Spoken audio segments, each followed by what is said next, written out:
In this problem, we're told that the x component of some vector, a, is equal to negative 25.0 meters.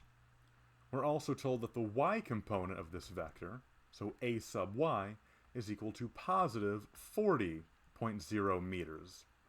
Now the first part of this problem asks us to find the magnitude of a. Now if we are given all of the components of a vector, then the formula for finding the magnitude of the vector is fairly simple. The magnitude of a is simply equal to the square root of the sum of the squares of the components. So the square root of a sub x squared plus a sub y squared. So a is equal to the square root of the square of negative 25 meters plus the square of 40 meters. If we put this into a calculator, then we find the magnitude to be 47.2 meters. And that's the answer to part A.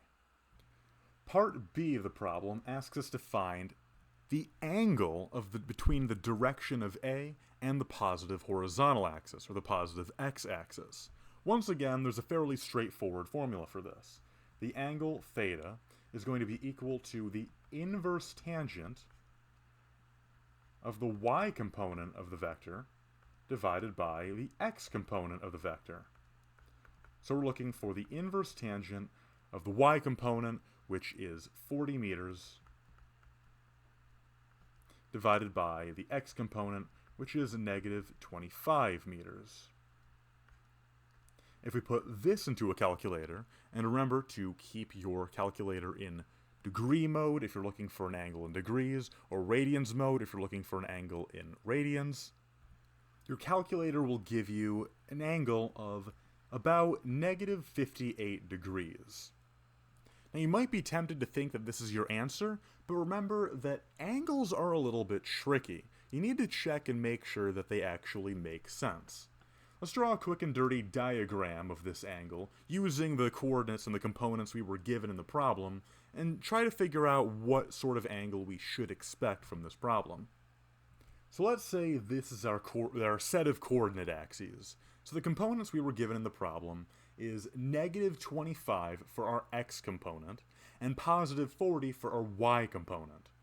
So this means that our angle would be in the third quadrant, because we have an x component that is to the left, to the negative side, and a y component that is upwards, to the positive side.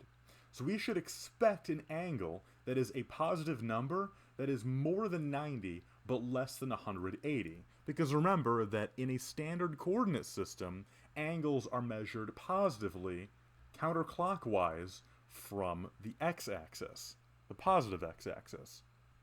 But the angle that we were told by our calculator is negative 58. Negative, which means it would actually be somewhere clockwise from the x-axis and less than 90, so that would give us an angle in the fourth quadrant, which doesn't make any sense given the components we were given in the problem.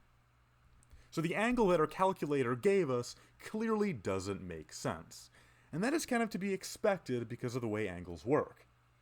Something that is kind of important to remember is that the tangent of some angle theta is the same, it's exactly the same, exactly equal to the tangent of some angle theta plus 180 degrees. So the angle we found might need to be offset by 180 degrees.